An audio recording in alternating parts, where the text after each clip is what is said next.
Okay, so let's go head-to-head for the Giants and the Eagles this weekend. Shaun up first. We like this matchup. Bredesen along the offensive line against Hargrave, a terrific pass rusher for the Eagles. Now, Bredesen missed time because of a knee injury. He'll be making his 4th consecutive appearance after coming back. In his 2 years with the Giants, 18 appearances, only allowed 2 sacks. This will be a test, though, against Hargrave, who is 4th among NFL defensive tackles with 11 sacks. He is a force that will be reckoned with. Yeah, he's a very good player. He's got the strength and he's got speed and quickness. So, he's a guy that you obviously, you take into account and you do your research on. Like you said, he's had a great year this year, and I think he's a good player for him. I've been really impressed with Bredesen. He continues to improve all season long. And you mentioned the time that he missed his injury. It's never easy when you have a knee injury as an offensive lineman, certainly as a guard, because change of direction limits you now. So he has been splitting some time with Nick Gates. I think it's been keeping both of them fresh, and I think it's really helped Bredesen. I think when you look at for Bredesen, his run blocking has been on the rise. He's been ascending with that. The one thing that he's been trying to clean up is just passing off some of the twists and some of the pass pro. You mentioned the 11 sacks.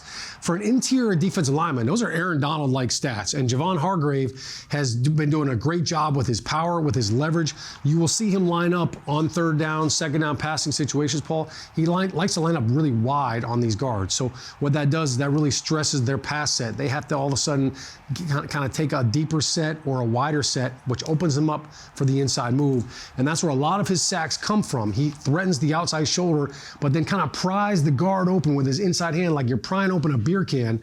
And Javon he's got great leverage. He's low to the ground. He's got great leg drive. His legs never stop, Paul. That's a lot like you when you're out doing your walks, all right? Just constant movement right there. But this is a monumental challenge right here for the interior of this Giants O-line. Now, the Giants ran for over 200 yards last week against the Colts. 4th time they've done it this season. Given the Eagles' ability to rush the passer, would you expect the Giants to rely more on the run? I think it's a smart move. I think when you look at the fact that the Eagles lead the NFL in sacks right now, that's one of their fortes, getting after the quarterback. So you certainly don't want to leave your offensive linemen, and you don't want to hang them out to dry. You don't want to leave your quarterback susceptible. So I expect to see, yes, a lot more runs than passes.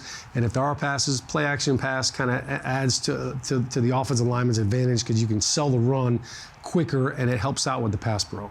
Now, remember last month when the Eagles had 7 sacks against the Giants, the most the Giants have allowed this year. Hargrave was actually shut out. Yeah, I'm pretty sure he didn't show up at all on the stat line, so that's good motivation for the Giants offensive line if they could do that again. All right, who do we got for our next matchup, Paul? All right, we're looking at rookie Micah McFadden, 5th-round draft pick out of Indiana, against Miles Sanders, the outstanding Philadelphia running back. Now, McFadden has 7 starts this year. He's made 4 straight, and in his last 5 games, he's had 28 tackles. Been more productive as the season has gone on. Sanders 5th in the National Football League in rushing, career high over 1,200 yards, and he's 8th in the NFL with 11 touchdowns. He has been a force that has really driven Philadelphia's motor.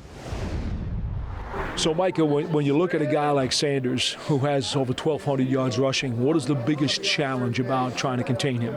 Yeah, I mean, like you said, just keeping him contained and holding the edges and then making sure the guys inside are, fitting the gaps and being stout. And, I think for us as linebackers, is just playing downhill and not letting him get his feet going.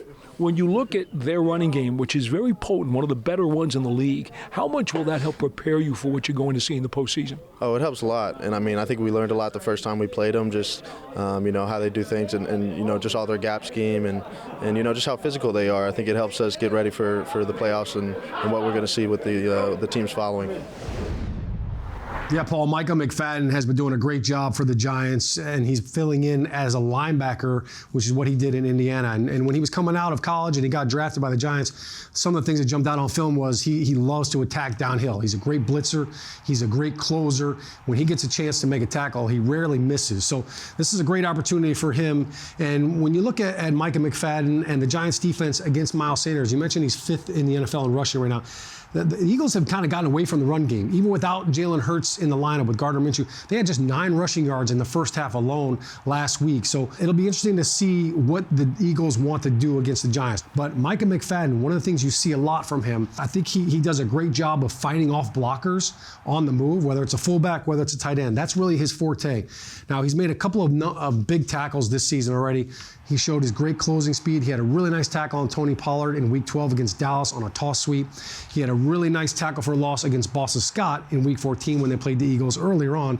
And again, it just showed his range, showed his closing ability. Those were off-the-ball plays. Paul, he showed a really nice play against the Minnesota Vikings on the ball. All right, on the ball means he was lined up as a Sam linebacker on the line of scrimmage, and he was head-to-head against T.J. Hawkinson, the tight end, beat him with a nice shotgun shed. So that's going to be something that I'm looking forward to watching this matchup right here.